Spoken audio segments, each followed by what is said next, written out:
Hello, welcome everyone. Thanks for joining. Welcome to this webinar where we are going to explain the 7 rules of the experience management. So thank you very much for joining while we have the rest of the people coming. I will use this time just to give you some guidelines on how these sessions usually work. We have the chat to be able to interact between everybody. So any question, anything that you want to tell us, we have part of the team here with me that will be able to solve any doubts or any needs that you might have. Also, we have a module that it says questions and answers. So in case you have specific questions that you want me to answer during the session, it's better if we put it there because this way we will have it controlled and not mixed with the rest of the message that we have in the chat. So you are very welcome to talk, discuss, share your thoughts. I hope the chat would be very interactive and hope that you have a great time today. And thank you for dedicating this time to think about the customer with us. My name is Carlos Molina. I'm VP of Business at ITHO. I've been with ITHO more than 24. Well, I'm close to do 24 years in the company. So I've gone through a lot of roles, and today I'm responsible for all the business development. And I will be sharing with you this webinar where we want to share some best practice strategies, tools, and ideas to inspire how companies can differentiate from other companies in the market by generating emotional connections with their customers. So you're very welcome and thank you for your participation. Any doubt and anything that you want to share with us, you have the chat to interact with the team. So we call this webinar the 7 rules of experience management. We are going to structure the recommendations in 7 key elements, but to start, I think it's important that we align what's the definition and what is our view on what is experience management. And to do that, I'm going to recommend you just a simple exercise that you can replicate in case you want to do this internally and you want to generate more awareness on how to orient the company to the customer. You can do this simple exercise with the teams internally. And this exercise is called Do You Remember? The good thing about the customer orientation and the customer-centric strategies is that we are all customers. We all buy or hire or contract products and services from different companies. So we have experienced a lot of things within our history, and it's very easy to connect with that and to recall it. So I always ask people, okay, what experience come to your mind? What do you remember? What is the single experience that you recall interacting with a company? It can be any type of company. It can be a university, it can be a hospital, it can be a bank, it can be a retail. But probably you will have something in your head right now. You don't need to share it with us, but just think about it. And if you replicate this exercise internally, I recommend that people take a sheet, take a pen, and they write. Not only think or not only digital, but writing the ideas. It always make them more tangible. And you just need to write what was the experience, what happened, okay? What was this that you are reminding? What made it special? If we want to replicate experience, if we want to create experience, we need to understand how they are formed, how they happened. So what made it special? Why this experience is different and it comes to your mind and you still recall it? How long it happened? It happened yesterday, 3 days ago, or sometimes these stories happened 4, 5, even 10 years ago. And how did you feel? When I do this exercise with a lot of people in trainings and seminars and webinars like this, I find that the people recall good experiences and bad experiences. People recall things that happened 2 days ago and maybe 10 years ago. But all of the stories, all of them, doesn't matter good or bad, recent or older, all of them, they have one thing in common. All of them has a lot of experience, a lot of emotions on them. The emotions are very important on the stories that we remind from the relationship that we have had with companies and with other people. So why this is important? For us, the best definition on what experience management or customer experience is is not from a consultant or an expert or a guru. It's in fact a phrase that is assigned to a writer, a poet that is called Maya Angelou. Maya Angelou said this phrase that it states, "I've learned that people will forget what you said, people will forget what you did, but people will never forget how you made them feel." So apart from the beauty and poetry of this phrase, it has also a deep knowledge and a deep learning. That is, in experience management, the important thing is not about you. It's not only about what you are doing, what you are saying, what it happens internally, but the only thing that matters is what the effect that you are generating in the other part. And how this work, and in business-wise, how so what? Why do we care about this? Um, in experience management, we focus a lot on emotions because if we believe on the phrase that the Maya Angelou said, the emotions, what people feel, is the main ingredient of the memories, what people think and reminds and recalls and share about you. And these memories are important because what you remind from a company impacts in the behaviors, in the future behaviors that you are having, what you do. Behaviors like recommend, repurchase, cancel, or contract more products or services are in fact based on these memories that have been created by the most emotional moments that we have interact with these companies. And these behaviors, all of them, they have an impact on your business results. So these four concepts, emotions are the main ingredient of the memories. The memories are important because they influence in the behaviors, and the behaviors are in fact generating business results. This is why in customer experience, we focus so much on emotions. And most of the tools and methodologies that we are going to see today, and you are maybe familiar with, like the personas, the journeys, the MPS, all these methodologies and tools are focused on understanding what are the emotions that we are creating for our customers, in where and in what moments they happened, and how we can design and influence on them to generate the business results that we want to achieve. So this is why customer experience is important and what we want to do, but how we do it. And to explain how we can manage the customer experience, we are going to share one of the tools that we have created, that is the customer experience framework. There are several frameworks in the market, and maybe you have heard about the CXPA, that is the Customer Experience Professional Association, founded in the US, or there's also a Customer Experience Professional Association in the Latin American market that is called DEC. And all of them, they have their own frameworks. In this case, we're going to share the one that we use at ISO.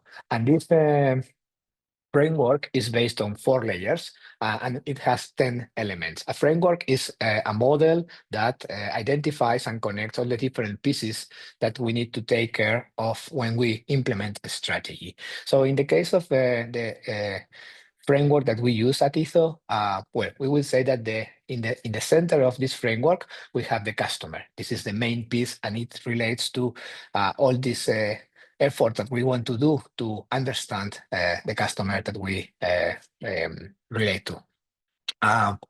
In the second layer, we have the vision and the strategy that it explains how what we want to be recognized for. And then we have these CX dimensions that we have here: brand, product, and interaction. I'm going to explain about them now. And also we have the 5 elements of the CX management.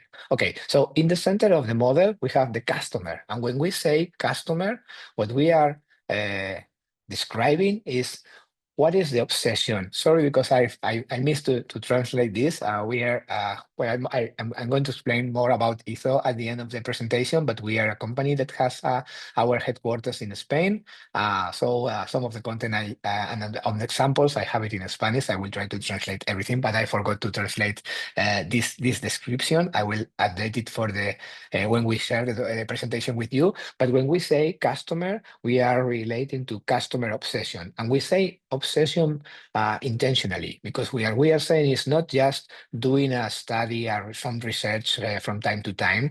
When you are obsessed by something, you cannot take it out of your head. And this means that the companies that are obsessed and has the customer in the center, they are constantly trying to understand who are your customer, how they are, and what and how is the experience that they have when they interact with your company. So here are all the efforts, tools, methodologies, activities that you do to constantly investigate your customers, and how their expectations and needs change in a constant moment. Um, Apart from that, we have in the outer layer, we have what we call the vision and strategy. And vision and strategy talks about um, what is your DNA, or what is this attribute that you are mainly recognized for.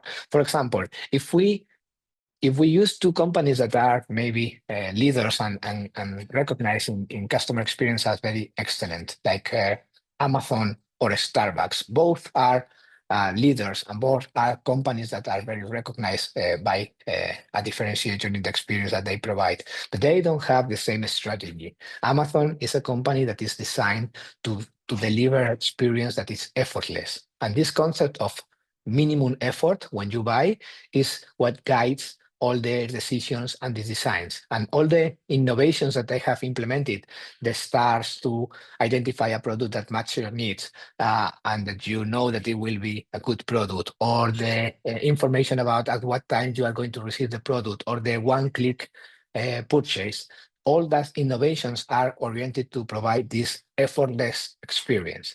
But if you think on Starbucks, they have a different vision or strategy in the experience that they are going to deliver. Starbucks, for example, is the third place where you should spend more time. So they have created this concept that you spend time usually at home, also at your office, and Starbucks should be this third place that is where you feel comfortable and you feel that is your own space. And for them, this personalization is very important. So this is why the Starbucks are designed the way that they are. There's a comfortable place.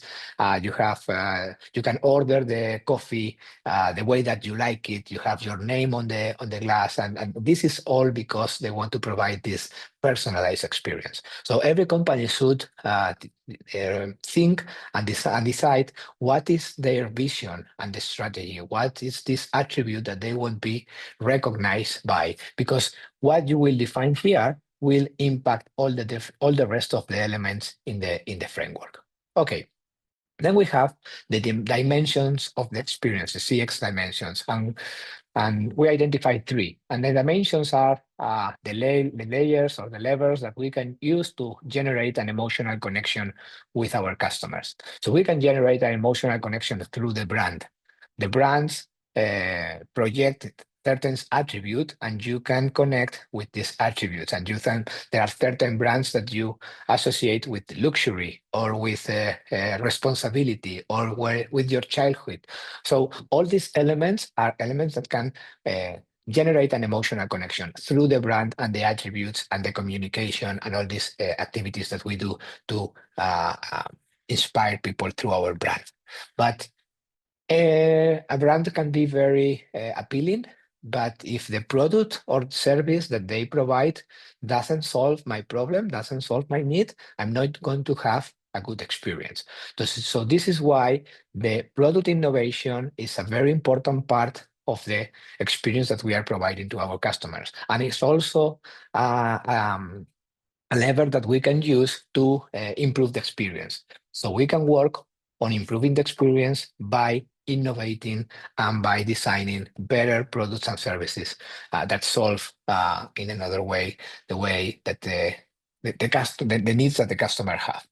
And of course, every time that a customer interacts with my company by any channel, it can be digital, phone, physical, whatever point of contact, it's an opportunity to generate an emotional connection.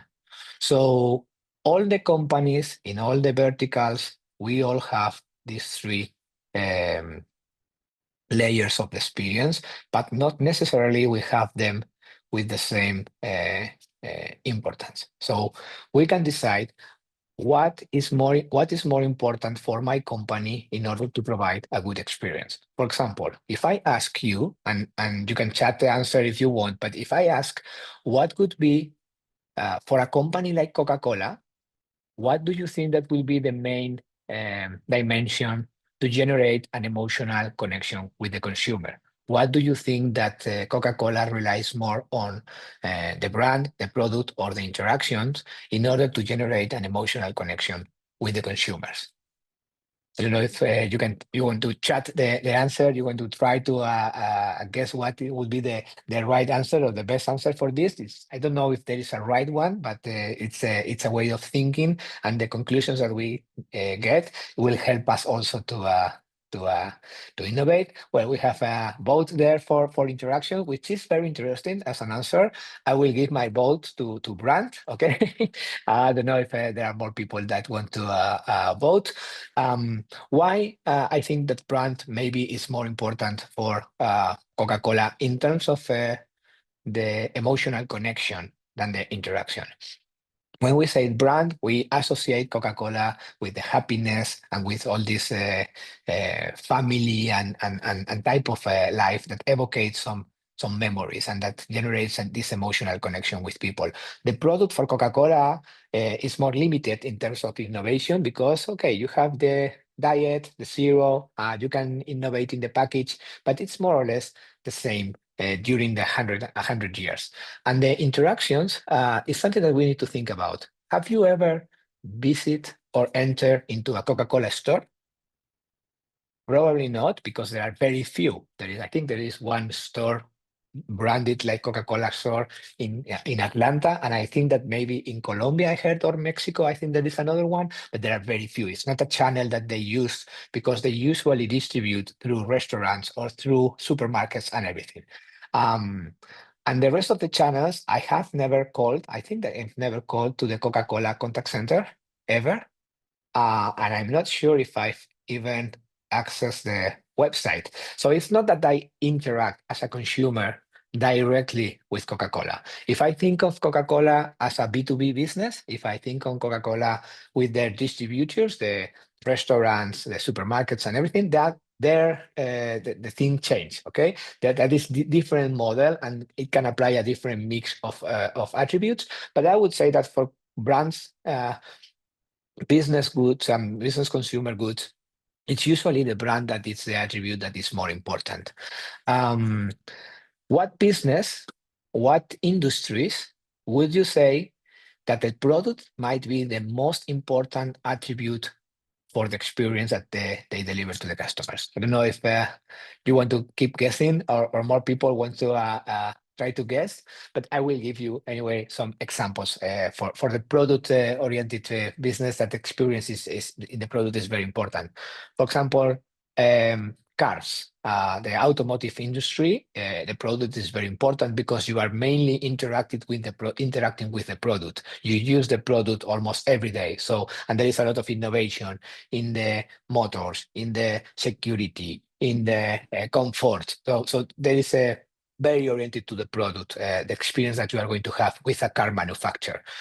Maybe technology, phones or laptops or these kinds of technology that you use in a daily basis. Of course, the brand might be important and also the service, but there is a lot of impact on the product, on the experience that we are going to have.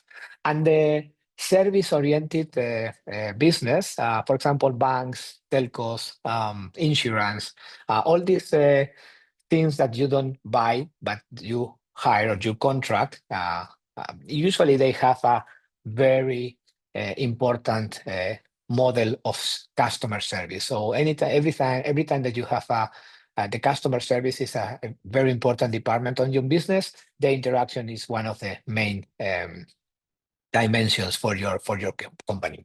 And why this is important? Well, you can't do this analysis for your own brand, and you can first identify where you should put more focus, in which part of the experience you should concentrate your efforts, but also what you can do in the rest of the dimensions to generate a more um, integrated and differentiated experience. Okay, and the last layer of the model, it has these 5 elements, and we call this the CX management. And the difference between these three and these five is that these three are like um, oriented to the customer. So they impact directly outside the company. And these 5 are more internal. These are processes that are related to the way that we manage the experience inside our organization. So to succeed in a customer experience strategy, you need to do very well these 5 activities. You need to have a governance model. You need to decide where you are going to discuss and in which spaces you are going to analyze the experience, how you are going to establish the priorities, how you assign the commitments or the responsibilities, and how do you follow up on these responsibilities to make things change and to make things happen. This is why we call the governance model. Um, to have success and to succeed managing experience, you also need to understand the economics, what this means. This means that companies need to be able to answer to this question: how much money do you get from a good experience versus a bad experience? And in terms of the NPS, that is the metric that we use, most common metric to measure the experience, how much um, revenue or business results do you get from promoters versus passives or detractors? The measurement, of course, you need to have a measurement system that constantly monitors and measure how good the experience that you are providing is and what are the gaps and how you can implement actions to improve it. You need to align also the experience with the systems and technologies because part of the what the customer is going to experience relies and depends on the applications and technologies that we use to interact with them. And of course, I leave this to the end, but it's one of the most important. You need to work on the people and the culture and the experience of your own employees, because at the end of the day, they are going the ones that are going to deliver the experience to our customers. So these 10 elements can help you understand and diagnose. We use the framework to do an assessment. You can do it yourself. If you identify these 10 elements, you can use this model to try to assess how good your company is performing on each of these dimensions. Uh, how good we are in understanding our customers and knowing how to improve it, how we manage the experience in terms of brand, product, and interaction, have we a definition of the vision that we are going to that we want to achieve, and all this and this diagnosis can help us then to build a plan and a transformation plan. We are going to explain a little bit during the 7 rules that I mentioned, some of the key elements of each of these elements of the framework. Okay. Any question that you have, please write it on the chat, and I will answer while we explain the rest of the elements. The first rule and the first best practice, it's aligned entire organization. The customer experience is not a responsibility that should rely only in one team. And we try to visualize this with this model. Sometimes the organizational chart of a company is like if you take the photo of one customer and you split it between departments. So everybody is very committed with the customer, but only with the piece of customer that they take care of. And this generates that we have a limited view on what the customer needs and who the customer is, and also that we only take care and are very committed with one part of the problem, but we are not seeing the whole picture. So being customer centric it should be something like this, like there is only one view, there is only one truth, that is the customer perception of the reality of the experience they have with us. And all the departments should be trying to understand and to serve to improve this single view of the customer no matter what our role in the management of the company is. And this is something that one company has understood very well. There is a story that comes from a long time ago, not so long time like the photo, but in the early stages of the customer experience strategies, I read this case about American Express. And American Express is a company that has a lot of focus on experience, and also they measure a lot. And what they identified is that a very important part of the cancellations of the cards that they have sold during a period happened when they sent the contract to the customer. You know that sometimes you contract your card in the mall or by phone, and after you have signed, then they send you the contract, the full contract to your address, so you can return it signed by you. So I don't know in your case, but most of the contracts, and in fact the American Express contracts, they usually have like a very, very tiny size letter, okay? And when you are able to read it, the language that is used is not very clear. It's this legal language that is sometimes not so easy to understand. So what is the emotion that is generating in the customer? If you have a document with a very tiny letter, and if you are able to read it, you are not sure that you are understanding what is written there. You feel that is not trustful. Okay, you don't trust really that you think that there is something hidden there, and as you don't feel confident about what you are going to sign, you sometimes decide not to sign. So you cancel or didn't sign the contract, and the sale that was done is lost. So what did American Express did to solve this problem? Well, sometimes you cannot modify the contract, and sometimes you cannot do the little bigger because you are going to use much more paper or whatever. But they decided to include just one extra document that was designed by the CX team with their customers. And in this first page, they explain the customer what was in the contract and why it was important. This is what we are committing with. This is your commitments, and this is why this is important that you have it signed. And by doing this, they reduce by 50% the number of cancellations that were associated to this touch point, the touch point of the contract signing. So this is a very interesting story that shows you how a department like legal has an impact on the customer experience, and that if you change things and you understand what they are feeling, sometimes you don't need to do uh, artificial intelligence or very advanced or complex innovations. Sometimes it's just changing the way that you explain and communicate and transmit the information to the customer. Okay. Well, this is then the first rule, that you need to understand that everybody, including legal or the departments that are not in front of the customer, the decisions that we make generate an impact on the customer, and this impact, these emotions are impacting in the behaviors, and the behaviors has an impact on the business results. Well, the second rule is that you need to be authentic and deliver what you promise. And we say you need to do less promises and more commitments. And what is the difference between a promise and a commitment? Most companies, we have these attributes or values that we declare, like we are fast, or um, we care, or we are committed to your satisfaction. But what does it mean? What means that you are committed with my satisfaction? Exactly what level of commitment can I expect? And I will show you this example. This is a Spanish company, Gas Naturalis, an utility company, and they did this campaign where they say, okay, we are committed with the wellness of our customer, and they take out this word, and they say, this is what I commit. I will return the money if you are not if you don't agree with the invoice that I have sent you.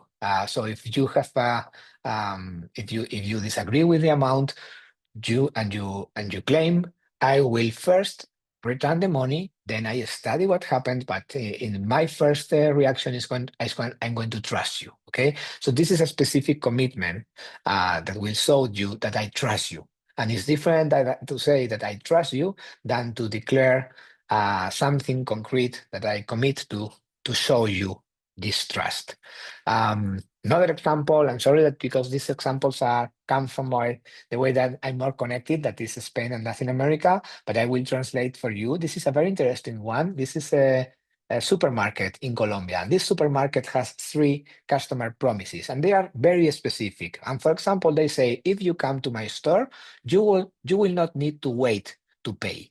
If you go to the pay cash, and then you have more than 3 people in front of you, then I will open another spot. And if I'm not able to do it, because sometimes I'm not able, I have I have lack of personnel, or I have the team working on the back of the store, then will I duplicate for you the benefit of the points that you are going to get from your loyalty program with us. Okay, so this is a very specific commitment that I'm not saying I'm fast or I'm agile or I'm whatever. I'm declaring a very specific commitment that will show you and will define for you what you can expect from us if you come to our store. Okay, so they have 3 specific promises to the customer. Another example, and this is a B2B company, and it's a bank, but they are mostly oriented to small and medium companies. And they say, okay, we have asked our customers, the small and medium companies, what is important for them. And 92.4% of them, they said that agility is very important. Okay, they want to be able to know that we are going to answer in a specific time to their request for credit. Okay, so what is our commitment? We commit that we are going to respond any request of credit within 7 business days, and this is a very specific commitment that will make a customer know what to expect from us, and will show you that we are agile and we are trustful again. So this is something that I can recommend you. It's a very interesting exercise, and you can do it on your own. You just need to think, what are the attributes that your company wants to be recognized by, and how you can build specific commitments for your customers um, that you can declare, and you can put it into a written or a specific communication to your customer. And not many companies do this today. So building these commitments will give you also a differentiation advantage. Okay, what is the number 3 rule or best practice? It's very important to know and to understand your customer, and you need to learn and think and feel the way they do it.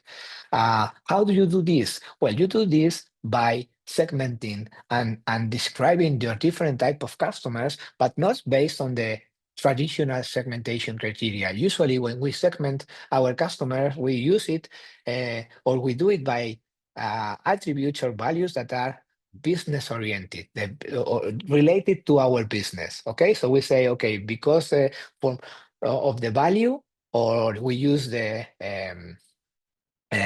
duration of the relationship, and we say this is a customer type A or type B, but on those classifications, we are not considering what is really important for our customers. So what we do here is we segment the customers based on the expectations, characteristics, and behaviors. So this is an example in the banking industry, and we have the always loyal customer. We have customers that are more, they work more into offers and promotions.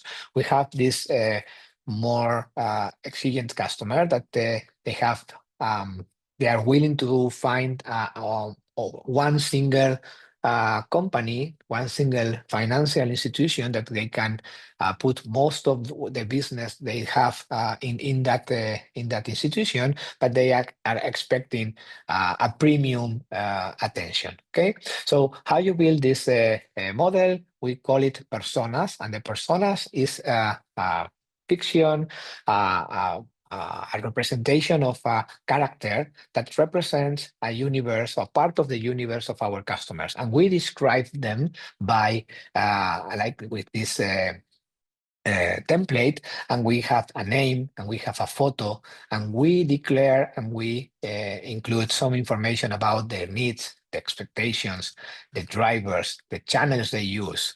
This is a quote that will help you connect very easily to the most important attribute that this customer or this user can have.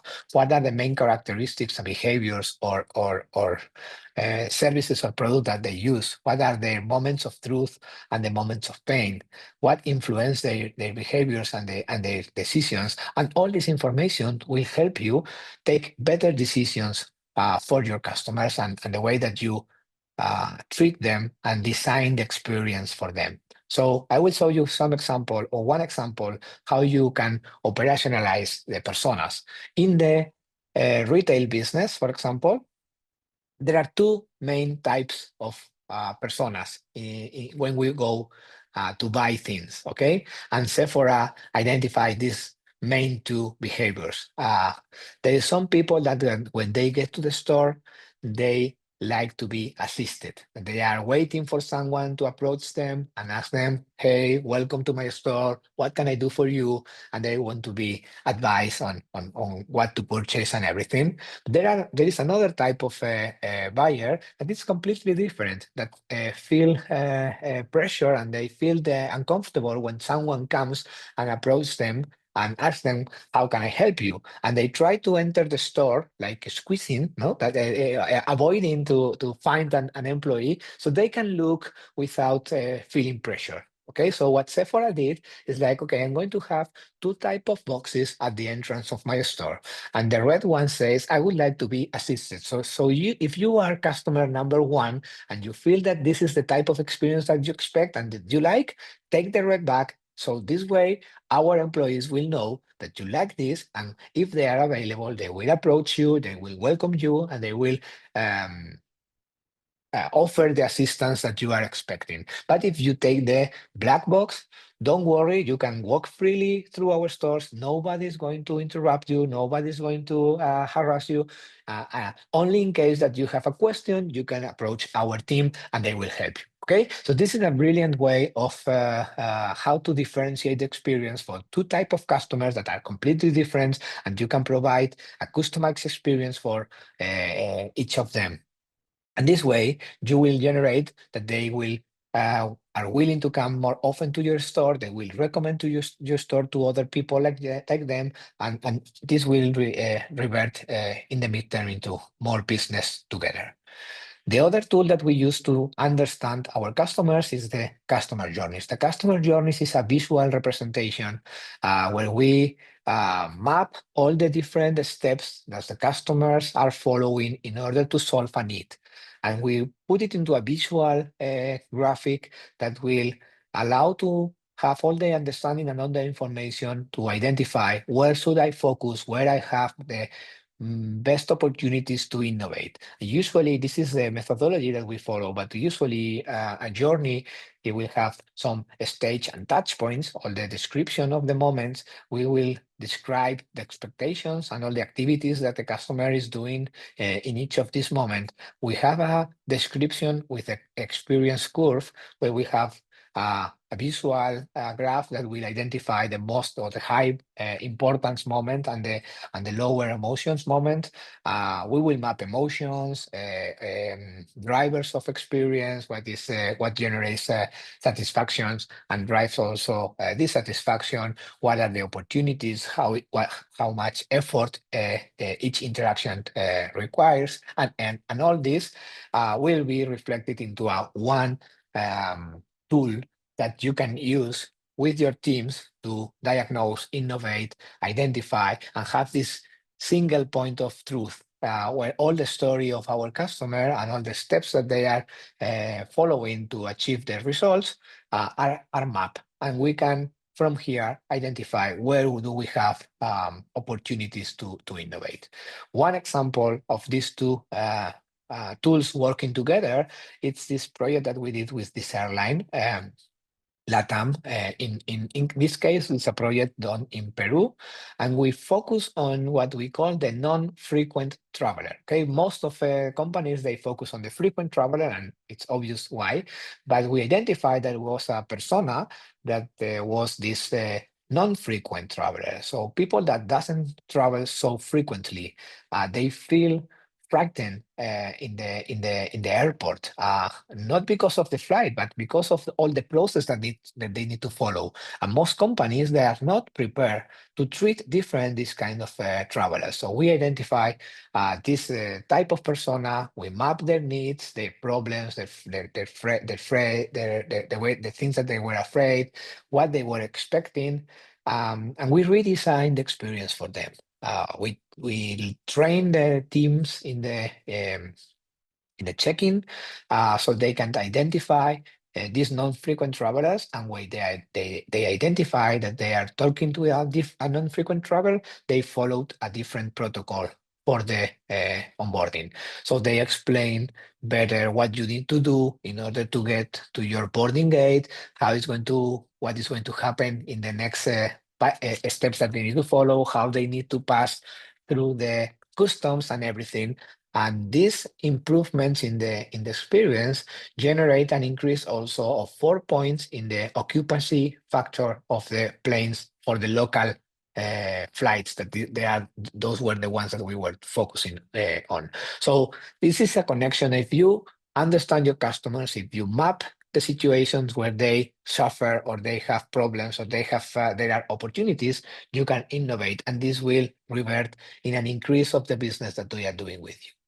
Um, well, the fourth rule or the fourth best practice is you need also to design customer-centric products, because as we mentioned in the framework, the experience has these three dimensions that were the brand, the product, and the interaction. So you need to design products that create experience. I think that the most brilliant image to explain this comes from the tomato ketchup package. Okay, so the difference between thinking on the product on thinking on the experience with the product, this would be like a very brightful innovation after identifying that most customers were suffering by taking out all the rest of the tomato that was on the package. So you can apply this to any number of business. So for example, in the financial business, this is a Spanish company, Bankinter, that created a savings account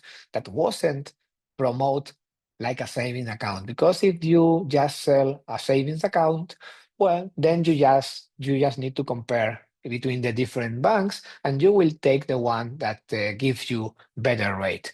But in this case, this company that was part of Bankinter, they identify why people are saving, and they identify that there are some profiles and some personas that they save with a purpose. They have a goal that they want to achieve. So in this case, this savings account is not only a savings account, it's like a dream achieving tool. Okay, so if you want to buy a car, do a master, do a vacations anywhere in the world, and you need to save X number of money to achieve your dream, I'm going to help you do it. So this is a product and financial product that is designed not from a product perspective, but from the experience perspective, understanding what is the motivation behind uh, the need that the customer is having. Okay, we said that the cars were also a vertical or a sector where the innovation and in the product is very important. Nissan created this prototype, that this is a real product that came to the market, that it was the uh, dog edition, the Nissan X-Trail dog edition. Dog edition was like an extra that you could buy for your Nissan X-Trail that included a certain number of functionalities and extras that were oriented for your pets. If you do the analysis in Europe, there are recently I saw in a study there are more families with pets than with kids. Okay, so designing a product that solves this need, that you take care of your pets, even the same way that you take care of the rest of the family, well, it's a very clever innovation that might solve and might differentiate from other companies and other vendors. Um, Rule number 5, you need to design the emotions. You need to design what memories do you want to leave in your client and in your customer. And usually we say that you promise emotions, but you design transactions. And the problem here is that the model that we manage the customer service is like this. We process all these customers and we treat and we just generate interactions as an outcome. Most of the process, we say that the current process-based design of interactions has this problem. You have a customer need, and at the end of the day, the outcome of a process is that you close the interaction on the system. And you open a case and you need to close it. And usually this works this way. Customer has a need, the people that is assisting this customer, they ask for information. Based on the information that they get, they use this information for applying different decision-making processes. These decision-making processes can be documented on the policies of the customer. They can be on the systems. You can enter the information in a system and the systems tell you what you need to do, or even they can rely on the people. The person that you are talking to will decide what to do. No matter where the decision-making process is realized, it will happen any of these two situations. Either you get a positive resolution or you get a negative response. At the end of the day, no matter if you go over here or over here, you will finalize the interaction. So the common sense will tell us that if you go through this path and you have a positive resolution, you will have a good experience. And if you get a negative response, then you will know it's more difficult that you have a positive experience, okay? But the reality of the life is a little bit different of this. You probably have experience in your own flesh that not always that you've achieved a positive resolution, you have experienced a good experience. Because sometimes it took too much effort, it was painful, you didn't feel that they trust you or they treat you right or whatever. So even if you got the answer that you were expecting, it didn't generate a good experience. And could it be possible that even if you don't get the answer that you want, you have received a good experience and you have lived a good experience? Well, we believe it is possible. We know that it is possible, but you need to design processes in a different way. And this is also a recommendation that we want to do for you. And you can apply this methodology by yourself, or you can ask us to help you. But if this idea works for you, we will be very happy. Take one interaction, for example, a claim, okay? And try to redesign this interaction by not going from the customer need to the solution, but going from the initial customer emotion to the desired customer emotion that you want to achieve. So if you rethink your process to design them so they are focused on the final emotion of the customer, this will help you generate a different story. And there are many stories that shows these examples and how they have been applied. One of them, most famous, is Disney. Disney, I think, that are the masters of the universe in designing emotions. And then one thing that they haven't been able to solve is that at the end of the day, in a amusement park, there will always be queues. No, so sometimes you need to wait up to 2 hours to go to an attraction. And okay, there's a lot of people in the same place. It's very difficult that you can solve this problem. But one of the problems that did happen is that sometimes after you have done that 2 hours queue, you identify that you cannot enter in the attraction or your kid cannot enter because uh, they don't have the enough height. You know that some attractions they have this minimum height that you need to to have in order to enter. So imagine the situation where you have your, I don't know, 12-year kid that have waited 2 hours in the queue, and now they find out that they cannot enter. Of course, there was information previously that they told you that this is a minimum height, and you have all the signs, but you didn't take care of that. And at the end of the day, you have a problem because the security person doesn't allow you to enter. So what has Disney done to solve this problem? That is not a problem that they have caused, it's caused directly by the customer, but they know that at the end of the day, if they don't do something to solve this situation, the people that is visiting their parks, they will have a bad memory about it. So they have created this a special certificate. So if your kid uh, cannot enter and they have done all the queue, someone comes, the Mickey comes and tells you, okay, what is the name of the small kid? I don't know, Thomas. Okay, Thomas, I'm sorry that you have waited all the day, 2 hours to enter, and you cannot do because you are not tall enough, but I will give you this special certificate that recognizes you have waited. So next time you come, when you are tall enough, you just go through this line, don't wait, go directly to the person that is in the security ward and give them this special certificate. And the day that you come with this, they will call me, I will go in the attraction with you, and we will do it together. No? So let's take a photo and move. I will take you to another attraction that you can do. So this way, you are creating a complete different memory for your customer by turning a negative interaction or even an interaction where you need to give a negative answer to your customer into a good memory or a good experience. And there are many of them, and not only Disney are the ones that can build memories for our customers. This is a story of uh, Beller Inmuebles. Beller Inmuebles is a family business. They sell furniture for living rooms or bedrooms or kitchens and everything.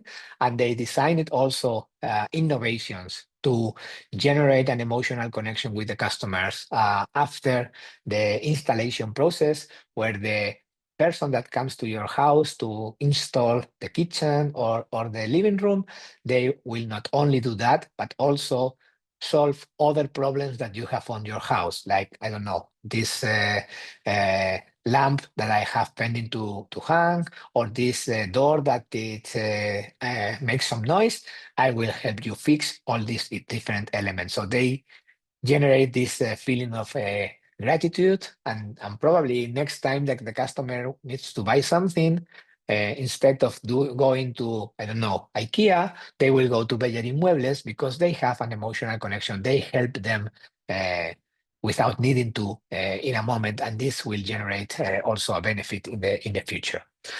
Okay, this is a template for designing these processes from going to the emotion A to the emotion B and doing all this prototyping and design.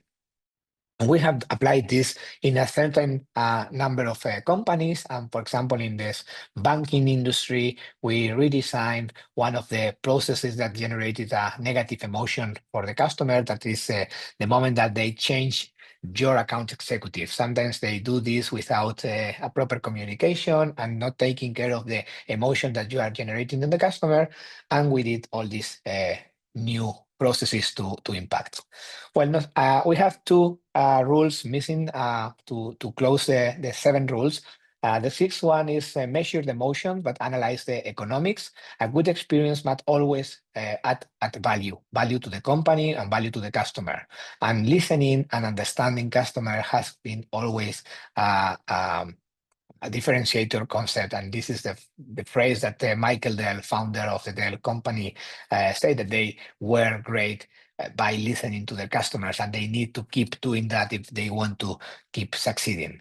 Um, to make decisions in the companies, we have what we call the operational data. Operational data is all this information that comes from the business operation, and all the systems that we have, they produce information. So we have tons of this data, but we have also this other type of data that we call experience data. And experience data is not about what has happened, it's about how the customer has perceived uh, what has happened, the experience perception. Okay, and the experience data that we have is usually and typically very, very, very small. And you can do this simple exercise. Think on how many customers do you have? How many customers does your company have? Imagine 1 million, 100,000, I don't care. How many surveys, how many feedback interactions are you collecting during 1 year? With these two metrics, you can calculate what we call the NPS customer share. Okay, this would be like a metric on from how many customers do we have at least one feedback per year. Most of the companies, they are in this low level. We have rates below 10%, especially when we are mid or high volume customers. Best practice that we have found, maybe they're around 40-50% of this share. So this means that even if the information that we have is statistically valid, the reality is that we don't know what more than 90% of our customers think about us. And this is very important because if we collect this information, we can take better business decisions and we can improve the way that we uh, interact with them. One company that has improved a lot the way that they capture feedback is, for example, Dia is a large supermarket with more than 3,000 stores in Spain, and they made a model that they were capturing at least 25 to 50 feedbacks per store per month. So there would be more than or almost 2 million feedback interactions per year. And even that is not so big if we compare it with the total volume that they have. Well, to measure the experience, we have the most common metric that is called NPS. NPS is the question that asks about recommendation. Would you recommend this company to a friend? And then you calculate what we call promoters, passive or neutrals. And the NPS is a metric that has been very, very popularized and common in the rest of the world. To calculate NPS, you just calculate the number of promoters and take out the number of detractors. But the most important thing about NPS is not the score, it's the management system. It's what do you do with the information that you are collecting. So this has been an evolution. The NPS was first declared on 2003 in this article that was called the one number you need to grow, 2008, sorry. Then in 2011, Fred Reichel, which is the author, created this book. And in 2013 was a new version of the book. It was called 2.0. The 2.0, what Fred Reichel told the companies and the CX professionals is that the most important thing about Net Promoter was not the question, was not the score, is the management system, how you use this information to keep improving and to generate business impact based on that. And for that, you need to measure the experience on the different moments of your journey, identify in which interactions of your customer you need to take feedback. You need to design cleverly. You have to have a smart design of your voice of the customer interaction. You cannot have like a 15-question survey if you want more customers to respond. So we follow always this principle of the iceberg. So in an iceberg, what you see would be like the customer survey. Typically, you should have like between 3 to 5 questions on that layer, and then you need to connect a lot of information that is hidden, the operational and experience data that is linked to the feedback interaction, so you can do more complex analysis without needing to ask this information to your customer. You need to decide how you are going to finalize the feedback interaction with your customer. Most of the surveys, they end by saying, thank you for your feedback, or even your response has been recorded. and you need to do something with the information because customers don't care that you know their NPS. What they do care is that you build a conversation and that what you are going to tell a detractor, how you are going to follow the conversation with a passive customer or with a promoter will impact on the business result that you are going to obtain. This is a bank in central in the Caribbean, in República Dominicana. They have done a very great best practice that is identifying promoters will serve for a cross-selling process so you can identify customers that are highly satisfied, identify what is the need, financial need that they are not that they are requesting, and this will create a workflow so a customer representative will call them, thank them for the feedback, and then discuss about potential new needs that they are not having.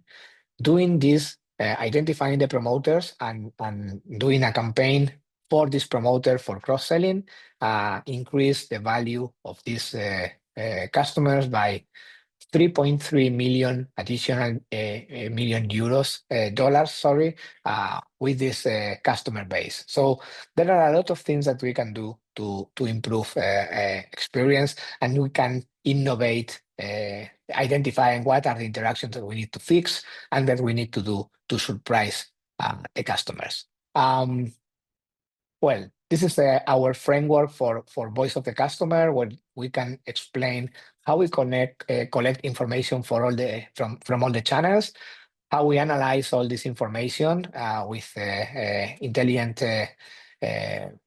functionalities, and then how we activate the actions for the inner loop and for the outer loop. All this, and I will end in 5 minutes, but I want to explain also the economics.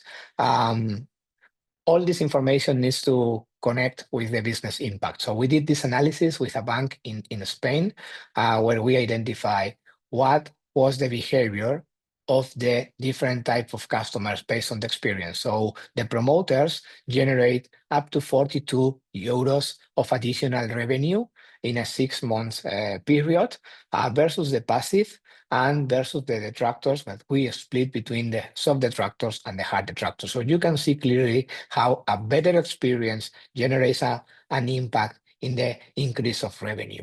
Also in insurance, we do this analysis, and you can also see how turning detractors into passive or promoters reduced the churn rate, the possibility that they cancel the product, by up to 50%. So this can impact in millions of euros for a company of this size in the insurance business.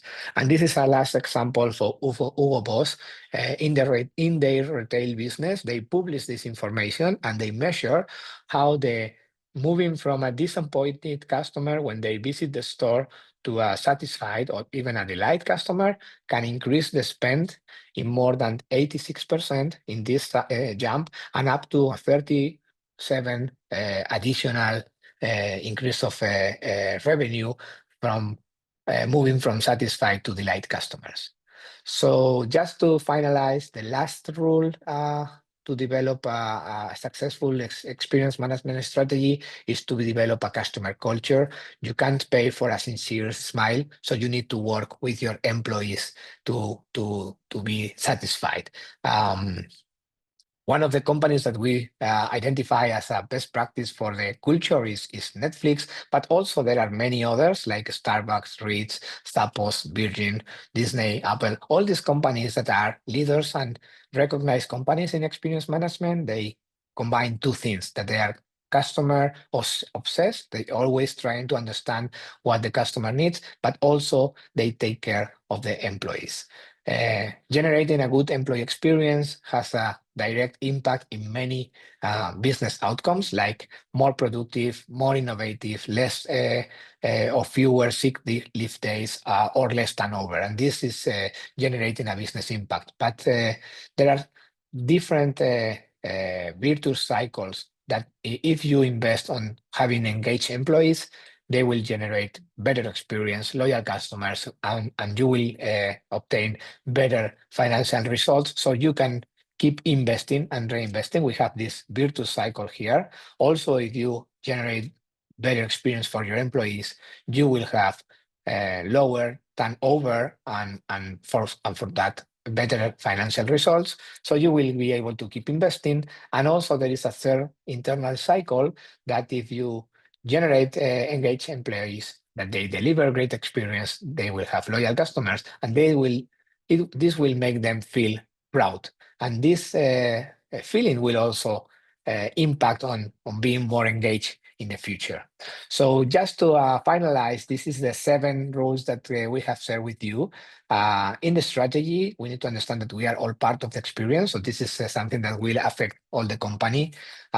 We need to learn how to think and feel the way that our customers do. So we need to put a lot of efforts and use the tools like the personas, the journeys, all these methodologies that will help us understand who are your customers, how they are, and how is the experience that they have with your company. You need to work on the 3 layers of the experience to generate an emotional connection from the brand. Try to do less promises and more commitments. Define specifically what you can commit in terms of experience with your customers. Innovate your products to create better experience, and design what memories do you want to create when they interact with you. And in the management part of the experience inside the company, build your measurement system, but also focus on the economics and work on the culture and on your people, because you cannot pay for this sincere smile. This is what we do at Etho. We follow a methodology. We are experts in customer experience and also in employee experience strategy. We've worked with great companies in Spain and Latin America, and also internationally. And we have presence in many parts of the world, and we will be very happy to follow up the conversation with you if you need anything that related to the experience management business. Thank you for being here today. I don't know if there are any other questions and on things that you want us to comment. If not, you can reach us on the social networks and also on the contact information that you have on the screen, and we will be happy to follow the conversation with you in a one-to-one anytime.